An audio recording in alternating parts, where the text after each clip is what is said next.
and welcome to Lisa's Stamp Studio. My name is Lisa Curcio. Today is Wednesday, it is June 8th, the year is 2022, and this is a YouTube live streaming event. Oh, I've got some fun in store for us tonight. I'm going to teach you how to make a paper origami flower. Now, don't let origami scare you, because not all origami is difficult, and this one proves to be very simple. It's also known as a Dahlia fold. It also is called a tea bag fold, so maybe that's more familiar. But I've got so many tips along the way, not only to make this paper flower, but I've got some great tips for you about sentiments as well. And just to top that all off, I have an alternative sample using this Dahlia fold, and I have 6 other cards to share with you tonight that are all part of this month's online card class. You're not going to want to miss any of the fun, so I'm so glad that you're here. Perhaps this is your first time here at my channel, or you are returning. Either way, it's a privilege to have you here with me. Thank you so much for joining me. Now, we do have a couple housekeeping items I want to go over with you before we get started. First, you're going to want to have the free project sheet. That is going to be linked down below the video title when tonight's live stream is all over. That's going to provide you with pictures, cutting dimensions, and the supplies for the card I'm going to demonstrate tonight. In addition to that, we would love to chat with you, whether you're watching the replay or perhaps you are here for the live stream. But in order to do so, YouTube requires that you log into your Gmail account in order to chat. That's on them, not on us. So we would love to hear from you. And then finally, for those of you here in the live chat, we have a moderator with us tonight, and that is Gina Curcio Hawley. You'll see her name over in blue off to the side. You might recognize that surname. Gina is my daughter. She's also the sales and marketing director here at Lisa's Stamp Studio and an avid stamper. She's been stamping since she's been 5 years old. She's been with me stamping alongside me the entire 23 years that I've been a demonstrator. And she's here to help answer your questions and provide you with links if you are here in the live chat. Keep in mind, if you're watching the replay and you have a comment, go ahead and leave it below, or you can email us over at lisastampstudio.com. Now, my last housekeeping item, and then we're going to get stamping, is this. I am super excited about this. We are hosting our first in-person event called Party with the Stamp Studio. We want to meet you. So whether you live in Florida, Georgia, South Carolina, North Carolina, anywhere nearby, perhaps you'd like to come have a little bit of time with us here in Florida. We are hosting a 4-hour event on Saturday, August 13th from 10 a.m. to 2 p.m. There'll be 2 make and take projects that are simple. We're going to have a couple demonstrations with that. We are also going to have time for Q&A. There's going to be lots and lots of fun. And rather than go through it all, I'm going to tell you, it's $30 for the entire 4 hours. It includes lunch. And if you want those 2 make and takes, it's only an extra $5. We would love to have you join us. Registration began on the 1st, and we've already got a bunch of people coming from all over the United States. We would love to have you included. Go over to my website, and if you're new there, just scroll a little bit, and it's going to pop right up so that you can get more information. And don't miss scrolling all the way to the bottom, because guess what? There's merchandise for you for this event if you're coming. We would love to meet you, and it's not just myself, it's the entire Stamp Studio team that are going to be there. All right, let's get started stamping. All right, I'm going to move you in a little bit closer tonight so that you can see, and I think that's where I've got you now. The very first thing I want you to know is you're going to need 8 circles. I'm going to recommend a 2-inch circle. I'm using the Layering Circles dies, and the circle die that I used here is probably about 1 7/8. That's pretty close. I did find I had a little tiny gap, but when you see the finished card, it really doesn't make a difference. So whether you have a punch or you have a die, this is going to work fantastic, but you do need a circle. All right, so I have already done the 8 ahead of time, and I'm not going to bore you, but I do want to walk you through how to do the folding, and you'll do the same on all 8 cards. You're going to use your double-sided designer series paper, that's what this is, and you're going to put the side down, face down, that's going to be most predominant around the outside perimeter of the flower. Now, I'll make sure that you understand that as soon as we get the flower assembled. That'll make a lot more sense. You're going to need to fold this in half in both directions. And I'm going to show you 2 different ways to fold this Dahlia fold to make it easier for you. So I'm going to fold it in half one way, and then I'm going to open it up and fold it in half the other way. Okay, so we've got 4 quadrants here. I'm going to flip it over so that you can see that I made the pen lines here with a little thin marker so that it would be easy for you to see. Now this is actually going to be what's going to be my facing down side. So let me just go ahead and just flip this over. And so we're going to work from here. I should have marked both sides for you. I apologize for that. But I'm going to show you two different ways to fold this. So hopefully you can see the 4 quadrants here. What you're going to do is you're going to take one of those sections and you are literally going to fold up a little tiny lip, and I mean little. Now I'm going to grab my marker really quick. I should have done this ahead of time, so my apologies. I'm going to ugly up this one, okay, because I've got my 8 already. I want to make sure that you can see that quadrant, okay? So those are the lines here for that little quadrant. So all I did was I folded up from one corner to the other corner. And listen, if you're like me and it's not perfect, don't worry, just go over it once again. You're going to do the quadrant next to it as well. And I'm just going to put a little pen line there too so that you can see that. And then we're just going to fold a little lip on that. So from here to here, and you're going to have like a little point. This is simple. Even the kids can do this with you this summer. Now you're going to flip it over so that it's upside down. Now I know this one's not pretty, but I wanted you to have all the lines so that it's easy to follow at home. Now it's like making a paper airplane. Do you remember those days? So this is going to come here to that center line, and you're going to crease. And you're going to do the exact same thing now on this side, and you're going to crease. And that is it. I know, crazy, right? All right, now I want to show you one other way that might be easier for you. So I have another piece here. This is going to be my right side, so it's going to be down. You can see those little lines again. We're going to fold it in half in both directions. I almost got ahead of myself. Now, once you have those creases, go ahead and fold it up so that you have just a quarter of the circle. If this is easy for you, go ahead. You see how you've got your 4 layers here? Take just the top layer. And what you're going to do is you're going to use that corner and that corner as your guide. That might be easier for you because it's all folded up and you have the confines of those tips. Then you're going to flip it over and you're going to do the exact same thing on this side. I actually find this easier, to be honest with you, because it keeps me within the perimeter of those crease lines. Now, once that's all done, you're just going to open it all up. And just like we had before, we've got our 2 tips here, right? Nice and simple. Now we're going to flip it over like we did before, and here comes the paper airplane part. So again, I can see my center score line. I know that you can't, so let me just make a little line here so you can see it. All right, and then this is going to come over to that line, and you're going to crease, and come over to your line, and you're going to crease. Take some scrap designer series paper and practice a couple times. It's not hard. I do love to use my bone folder for this because I want those nice crisp edges on here. So this is going to fold as flat as possible. This is intended to be some sort of a 3D. So you do want some dimension to this. You don't want to smash it too much. All right, so like I said, I have my 8 pieces already. I did those ahead of time. Let me bring all those in. I have them here. Very important. If you want cohesiveness on your flower, you're going to want them all facing the same way. So make sure you determine the right side down when you fold all of them, okay? I'm going to push that off to the side, and we are going to need a base to assemble this on. And this is the exact same size circle as I created here. Now, if you missed that, that was 2 inches, or if you're using the layering circle dies, it's really close. It's like 1 7/8. You need to find the center. No one's going to see this because this is going to be the base. So we're just going to fold it, okay? So I'm going to crease this up. Now, cardstock is a lot harder to fold, especially when you've got a circle, which is one reason I recommend this Dahlia fold, this origami paper flower with designer series paper. Not to mention it's a whole lot prettier, right? All right, now we've got our 4 quadrants. Now this one, I planned ahead and I did lines on it. Now, I want you to be sure that you understand that this is going to be the center. This is where we're going to start all of our work. Super easy. Now, the easiest way to put this together is to be, what do I want to say? Be very concise in how you start. Otherwise, I've learned the hard way, it's going to be all lopsided and you're going to be fighting to get it even. So I'm going to grab my silicone craft sheet next because I love to work with this.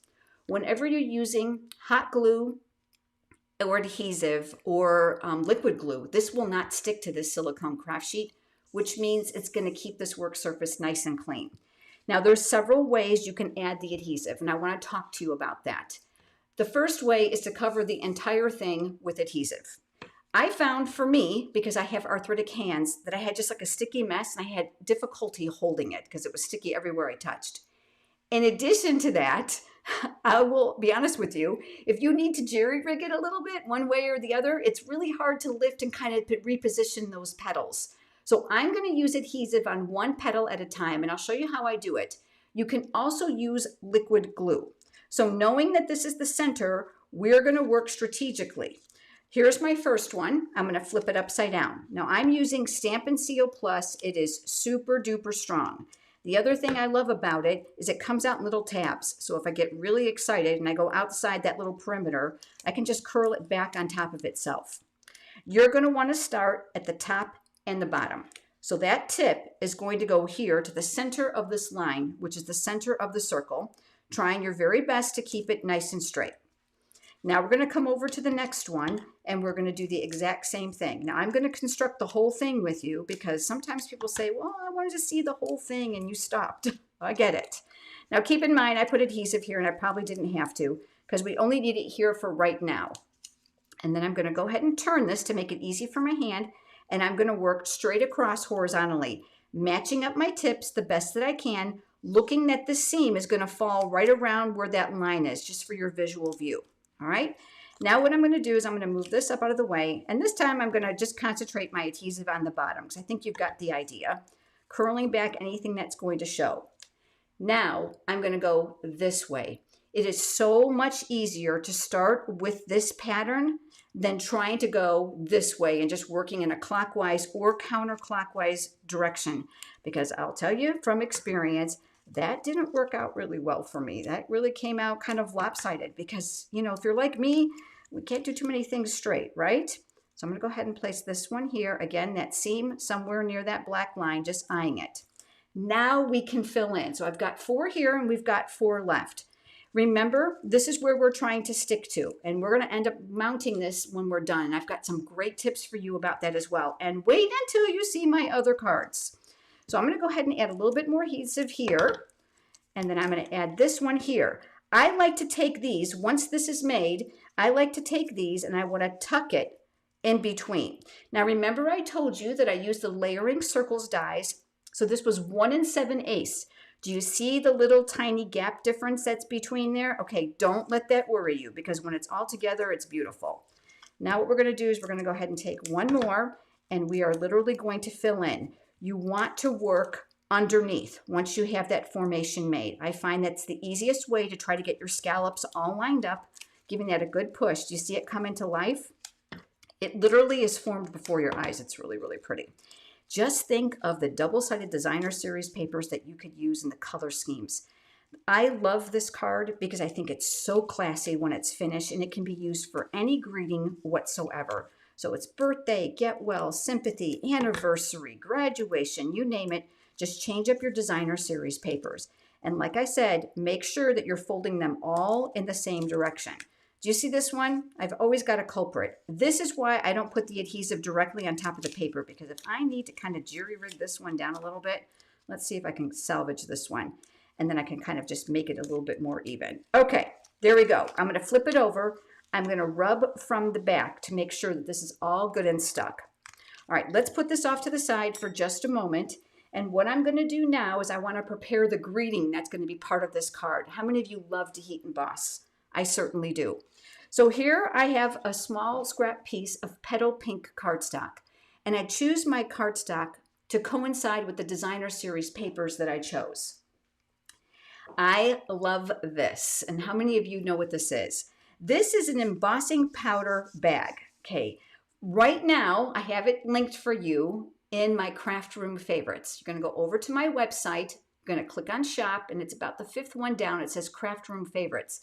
But the good news is Stampin' Up! Is bringing it back on July 1st in the brand new mini catalog. I am so stinking excited because we should have never gotten rid of it, in my personal opinion.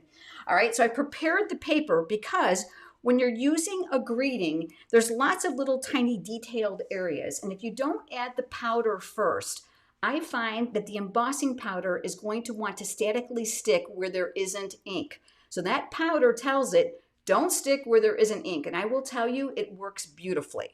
Now for this, I'm going to be using Versamark ink. This is a watermark ink pad. I absolutely love it.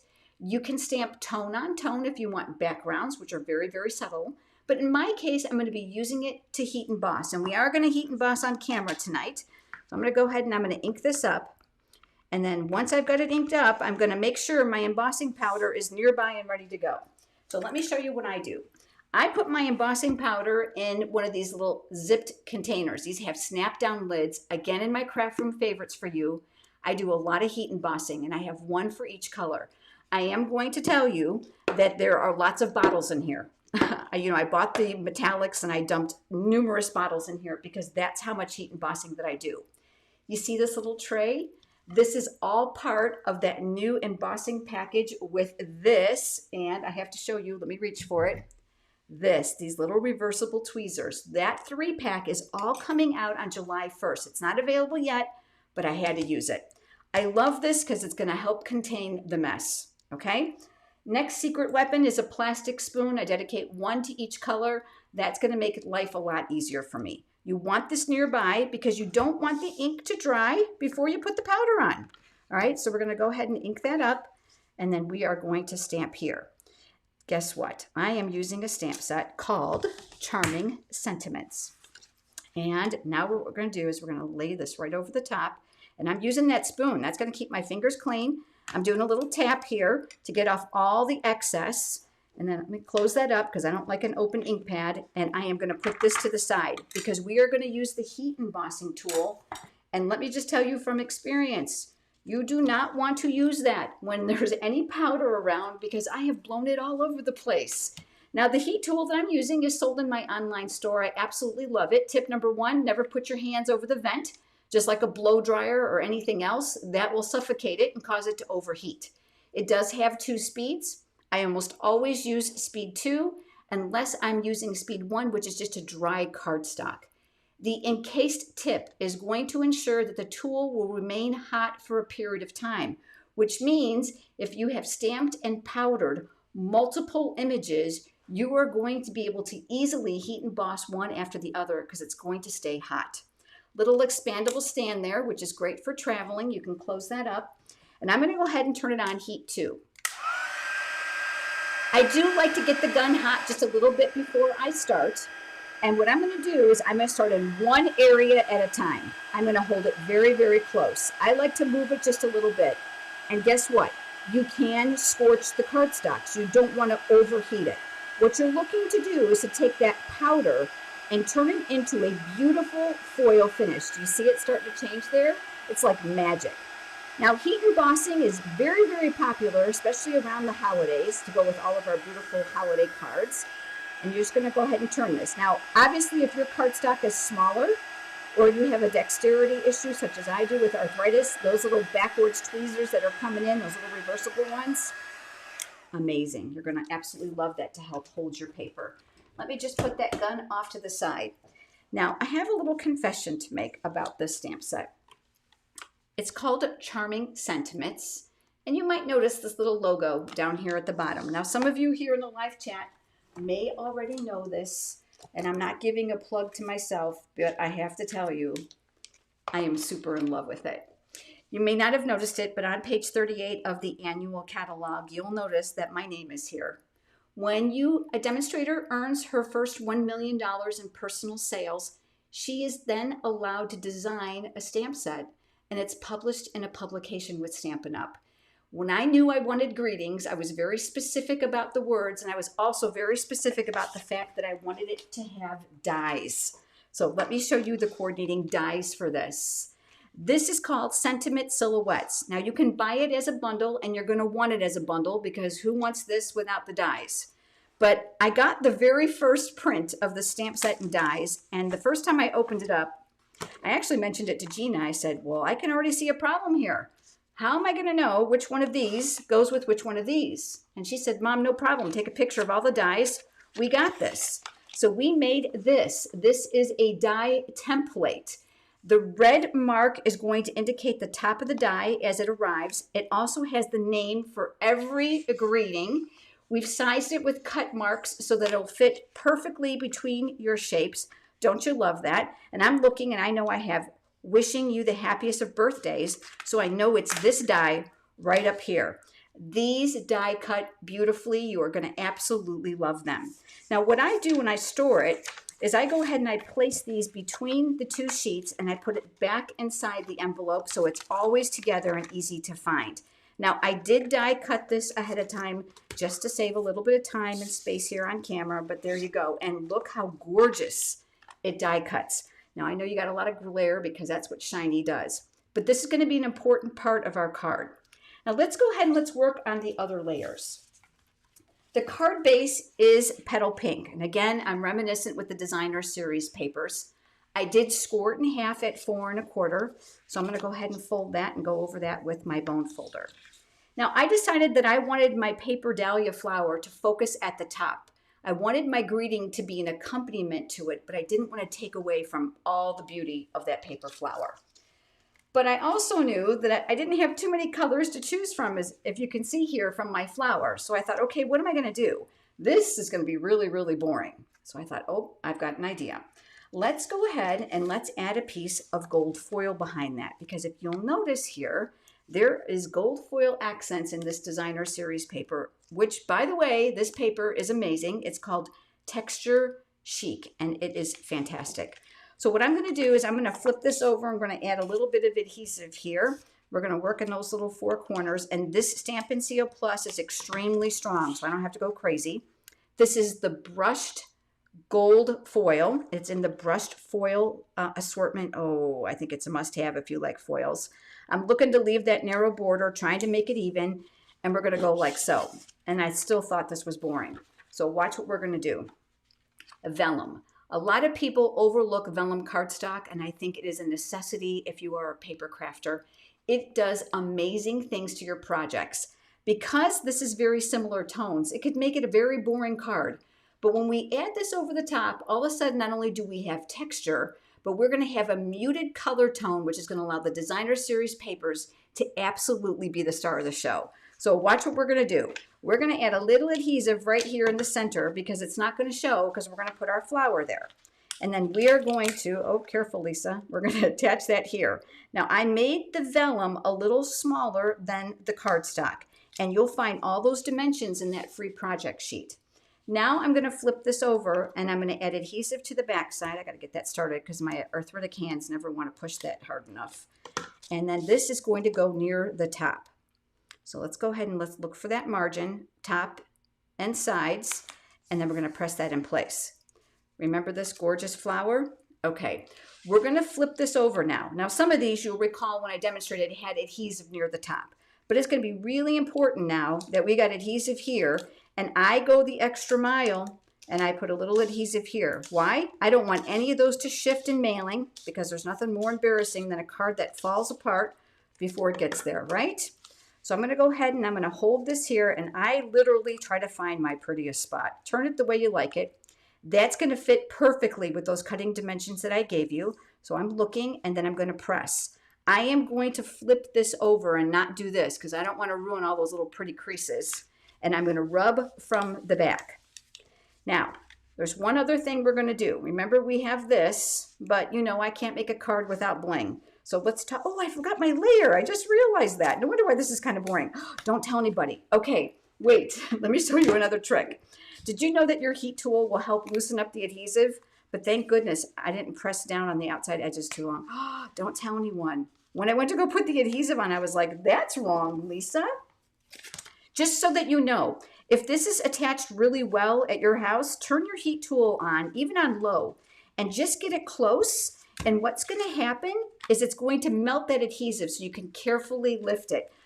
I looked at that greeting and I said, well, that's not going to stand out very good. Okay, let's see if I can salvage myself here. Let's put this little layer on. I like the white layer on here, and I'm going to show you why. I think it plays up that paper really beautifully. And then I was getting so excited about the card, I forgot about the layer. All right, there we go. That looks better. And you know what? This stuff is super sticky, so I don't think I have to add too much more. And let's remedy this. And this now is going to go inside of here. And yes, your cutting dimensions in the project sheet are right. All right, I've redeemed myself. Now wait till you see how beautiful this is going to show up. But we're not finished with that yet. So I'm going to flip this over. I've got a couple different dimensional sizes here, and I love this because I've got regular dimensionals and the minis. You can see some of these are going to fit with no problem, but some of these areas are kind of narrow. So mix and match.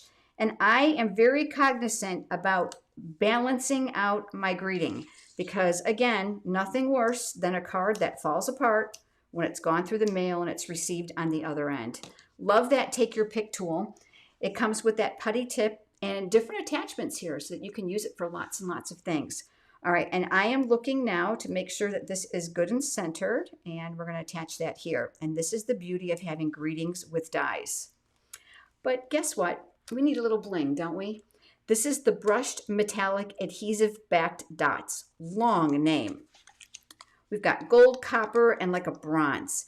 They have glue dots already on the back, and as far as I'm concerned, this makes all the difference in the world. So just give that a good push, and you have this absolutely stunning card. Isn't this beautiful? Incredible. Now, if this wasn't enough, I want to show you a variation that I did with this Dahlia fold, and then I have 6 other samples to share with you. Now, this one is even as incredible as the first, but do you see what I did? I just made the cross. So I didn't bother filling in with the other 4 pieces. Isn't this beautiful? So same stamp set. There's the Charming Sentiments bundle, which I have to tell you, lots and lots of fun because you die cut the greetings. And just in case you didn't notice, there are some additional dies in here that can add beautiful accessories to some of these greetings. So if you don't have stamps, it's a great place to start. I added the beautiful eucalyptus embossing folder. And this designer series paper I want to make sure you know about. This is beautiful too. Look at the foils on one side. Double-sided. It's called Symbols of Fortune. And guess what? It is 50% off. $7.50 for the whole pack of 12 by 12. Hurry up. It's going to sell out because it's being retired on July 1st. So it's only while supplies last. But a great way to use this Dahlia fold in a variation. Aren't these beautiful? All right, now let me show you 6 other cards I created. I'm going to put the Dahlias off to the side for just a moment. We can come back to those. Now these next cards are all part of this month's online card class. And I decided to do a special edition for you for the month of June. And all of my cards are going to be centered around the Charming Sentiments bundle. Now you might be thinking, well, what's so special about 6 cards using greetings? Wait, here's the best part. You can use any stamps to accompany it, or you can use up these dies.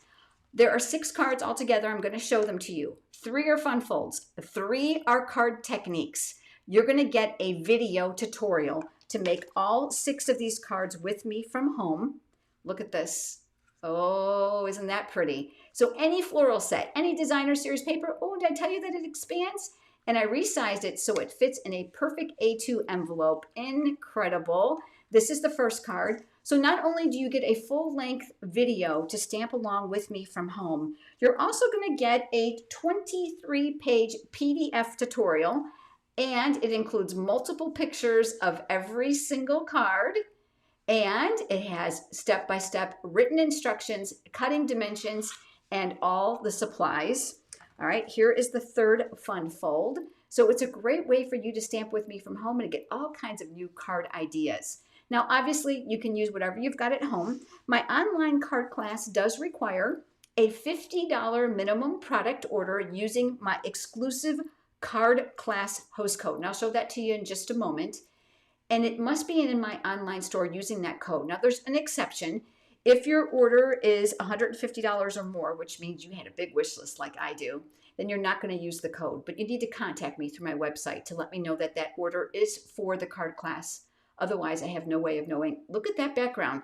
I have so many tips and techniques for you. You're absolutely going to love it. And here is just a really fun square card. Look at that background.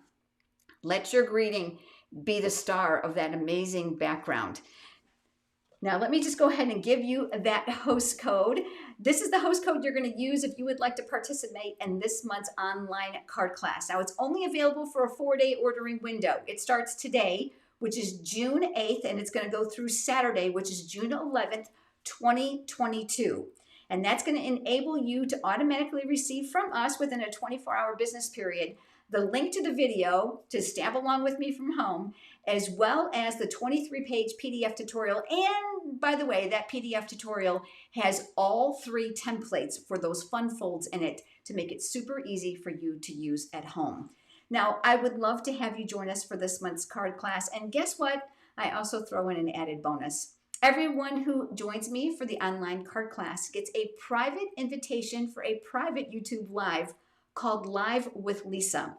This private event does several demonstrations that I do for you. I do product prize patrol, and you get 8 tutorials during that event. I would love, love, love to have you join us. Again, it's a $50 product order using the host code, unless your order is $150 or more.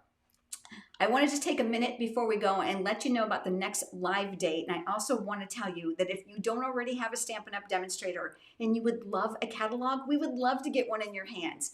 Head over to my website at lisastampstudio.com, click on catalogs, and you'll see how you can request them there. And while you're on my website, do me a favor. Under the shop tab, there's a bunch of stuff for you, including a free digital download that I showed you that goes for these dies. So go under the shop tab and click digital downloads. It's near the lower portion, and that is a free download so that you can have it with your dies when you buy the Charming Sentiments bundle. Head over to my PDF tutorial library under that shop tab. There's lots of tutorials there for you to enjoy. All right, mark your calendar, and if you haven't already subscribed to my YouTube channel, please do so now and hit that thumbs up. It helps us a ton here on YouTube. I will be back live with you on Monday in just a few days. Checking the date to make sure I've got it right. It is Monday, June 13th at 8 p.m. Eastern Time. I would love for you to be here because I've got something really special to share with you. Gina, thanks so much for hard work moderating tonight, and I look forward to having you all join with me on Monday. Have a great evening, everyone. Bye-bye.